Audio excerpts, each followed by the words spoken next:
Monsieur Voltaire est historien, politologue. Il a enseigné à l'Université du Québec à Montréal.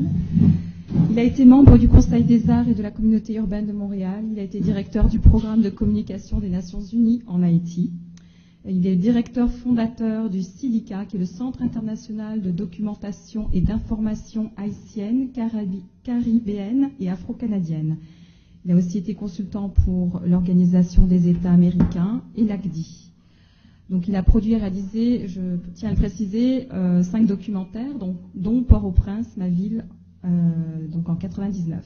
Et là, il intervient sur un sujet qui lui tient particulièrement à cœur, puisque le CILICA agit avant tout aussi en tant que maison d'édition, donc il connaît bien ce contexte au Québec. Et donc il va intervenir, son titre est « Une francophonie minoritaire, les Haïtiens du Québec ».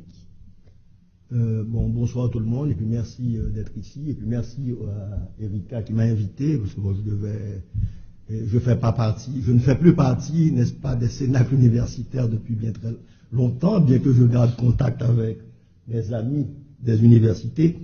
Ce que je voudrais souligner, c'est de voir comment a émergé ici au Québec, durant les 75 dernières années, je dirais une communauté de plus de 100 000 personnes qui vivent au Québec et peut-être 30 000 qui vivent en Ontario. C'est-à-dire une communauté de 130 000 personnes à partir d'une communauté initiale formée par, dans les années 30-40, quelques individus immigrés au Québec. Situons d'abord cette migration dans le cadre global d'Haïti. Je dirais qu'il y a un premier temps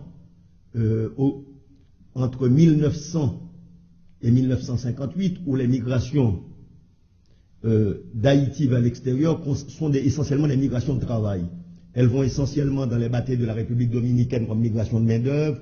À Cuba, entre Cuba et la République dominicaine, on parle entre 1900 et 1937, où il y a un bouscaret de la migration de plus de 300 000 personnes à Cuba et de près de 400 000 personnes en République dominicaine, au moment où Haïti, la population haïtienne ne dépassait pas les 2 millions d'habitants.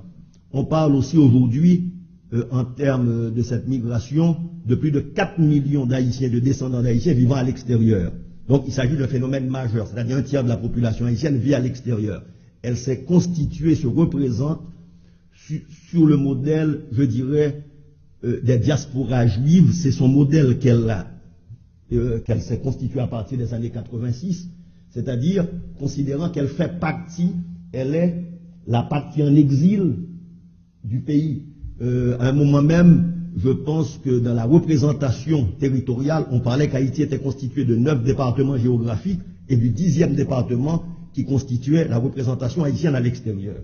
Donc, phénomène qui s'est accentué surtout aussi après les années 86, à la fois, on peut l'observer dans un cadre de globalisation, avec la globalisation, et la crise économique et politique en Haïti qui a poussé, je dirais, à l'émigration des classes moyennes. Aujourd'hui, en Haïti, il y a une sorte de... Les classes moyennes ont été évacuées parce qu'elles vivent entre le Canada, les États-Unis et la France. Ces communautés se sont organisées avec tout un réseau associatif et aussi se sont donné des cadres, revues, organisation de festivals, et qui permet aujourd'hui une très grande circulation au point qu'on peut parler d'un autre phénomène qui est la transmigration, c'est-à-dire le fait que aux États-Unis aujourd'hui des milliers de gens vont partir du Québec pour aller à New York, vont sortir de New York pour monter sur l'Ontario. Dans le cadre de la migration au Canada, la particularité, c'est le statut légal de cette migration. Cette migration, elle est légale, elle est devenue de citoyenneté canadienne, ce qui n'est pas le cas de la grande masse des immigrants qui sont aux États-Unis. Sur le million, il y en a peut-être un tiers qui sont citoyens, un tiers qui sont résidents légaux et l'autre tiers qui est en situation irrégulière. Aujourd'hui, on retrouve cette communauté haïtienne donc un peu partout. Ils sont 800 000 descendants d'Haïtiens à Cuba, c'est la deuxième langue, le créole est aujourd'hui à Cuba la deuxième langue après l'espagnol. 500 000 personnes sont de langue espagnole. Parce que cette migration, à l'inverse du Québec, n'était pas essentiellement une migration urbaine, elle était une migration rurale. Donc, se sont développées des communautés paysannes et Mais aujourd'hui, avec les phénomènes d'échange, Santiago de Cuba, l'Oriente et Camagüey, qui sont les principales provinces, on voit l'émergence depuis 89 de centaines d'associations régionales et une affirmation identitaire très forte de cette communauté. La République dominicaine aussi, plus de, comme on dit, on ne sait plus comment définir la population dominicaine, puisque si elle est d'origine haïtienne, si elle se définit comme telle, mais on sait que d'un phénomène qui, jusque dans les années 80, jusqu'en 86, la population haïtienne en République dominicaine était essentiellement une main-d'œuvre légale pour une minorité illégale, dans le cadre du code dominicain pour la majorité, mais à partir de 86, avec la crise politique en Haïti, on s'est retrouvé avec à la fois une migration d'entrepreneurs, une migration de classe moyenne. 17 000 étudiants haïtiens sont dans les universités dominicaines, ce qui veut dire aujourd'hui le problème en République dominicaine est devenu un problème national par la continuité territoriale. Aujourd'hui, les Haïtiens ne sont plus simplement une migration de main-d'œuvre, c'est aussi une minorité nationale. Alors, si j'ai pris le cas du Québec, c'est pour essayer de comprendre très vite, pour signaler 3 points.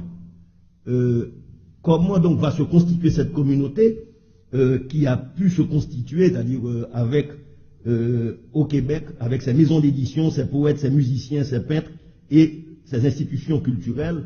Montréal, par sa position, est devenu, ces 20 dernières années, le centre, je dirais, artistique et littéraire de la diaspora haïtienne. C'est elle qui permet de faire la liaison avec les communautés haïtiennes de New York, de Miami, de Cuba, parce que de Montréal, il y a une plus grande circulation entre ces différentes communautés et les rapports se sont développés aussi avec la France, dans ce sens. Je dirais 3 moments pour les créateurs haïtiens. Entre 1900, dans les années 30, c'est à cette époque que se tissent les premières relations culturelles avec l'élite, quote unquote, de l'élite culturelle canadienne-française. Parce que les années 30 vont voir l'implantation en Haïti des institutions religieuses canadiennes, surtout à partir de 1939, où les Américains vont pousser les institutions religieuses canadiennes-françaises donc à s'installer en Haïti pour déplacer l'église bretonne qui était vichiste, qui va dans les années avec la guerre, donc on va pousser à renforcer une présence francophone. Et durant les années de guerre, c'est les années où arrivent les premiers étudiants ici, puisque des élites haïtiennes qui ne pouvaient plus se rendre en France. Donc cette période, on voit une définition, je dirais, des Haïtiens qui sont au Québec. Ils se définissent francophones et catholiques. Dans ce sens, Dantes Bellegarde, historien essayiste haïtien, va établir une très longue correspondance avec des hommes politiques québécois comme Ernest Lapointe, des historiens comme Robert Rumilly. Et Dantes Bellegarde est le premier à formuler ce qu'il appelle la nécessité d'une alliance entre Haïti et le Canada français, qui serait un des moyens d'assurer face à l'hégémonie américaine la modernisation d'Haïti. Pour Dantes Bellegarde, la province du Québec serait l'endroit au monde où Haïti jouerait le plus de sympathie. L'abbé Gingras rétorque en ce sens que les Haïtiens et les Canadiens français étaient français par la langue et la culture et chrétiens par la foi. S'établit donc, c'est dans les années 37 qu'on voit l'émergence des premières institutions haïtiano-québécoises, dont la Société d'amitié Haïti-Canada, d'ailleurs, parmi les premiers qui organisent ce qu'ils ont appelé à l'époque la croisière canadienne en Haïti. Parmi les participants de ce voyage, c'est le recteur de l'université de Laval, Monseigneur Cyril Gagnon, puisque nous sommes bien placés, n'est-ce pas? Jules Massé, président de la Société du bon parler français, établissent les premières rencontres avec les dirigeants politiques, les autorités religieuses et les écrivains haïtiens. S'établit donc, et aussi c'est le moment où l'on va installer le premier évêque canadien-français en Haïti, qui est Monseigneur Collignon. En 1943, le professeur de littérature de l'université Laval, Auguste Viat, sera invité en Haïti pour participer à la formation des professeurs du secondaire, et c'est là qu'il y rencontrait Aimé Césaire, qui est en Haïti à la même époque, et se lie d'amitié avec les écrivains haïtiens. À son retour au Québec, il sera un des premiers à diffuser les œuvres des écrivains haïtiens. Donc, nous sommes à un moment entre 1930 et 1958 où se tissent donc ces relations. Deuxième moment, je regarde l'heure, il y a ce qu'on appelle, ce que j'appellerais les créateurs de l'exil. L'arrivée au pouvoir de François Duvalier en 1957 va changer complètement la donne. C'est-à-dire d'une migration de travail, on passe désormais à une migration politique qui touche les élites politiques, les élites économiques et les classes moyennes. À ce moment, arrive au Québec, je dirais, un certain nombre d'écrivains, d'enseignants, de médecins, de professionnels. C'est cette première migration haïtienne massive qui commence en 1957 et que je dirais qui prend fin vers 1986. À partir de ce moment, l'arrivée dans une ville comme Montréal va nourrir un imaginaire urbain qui prendra une place importante dans l'inconscient des créateurs haïtiens exilés à Montréal. Alors que l'immigration en France était essentiellement une migration vécue temporairement. Les contentieux avec la France font que les écrivains haïtiens des années 40, dont Jacques-Stéphane Alexis, René Despeste, entre autres, vivent leur présence en France comme temporaire ou comme des écrivains haïtiens exilés en France.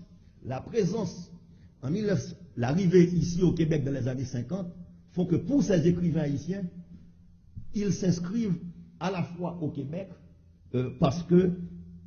et à la fois en Haïti. Je dirais, pour reprendre le mot d'Émile Olivier, les Haïtiens se sont sentis au Québec, et je parle essentiellement des créateurs, et je pense qu'on peut l'étendre.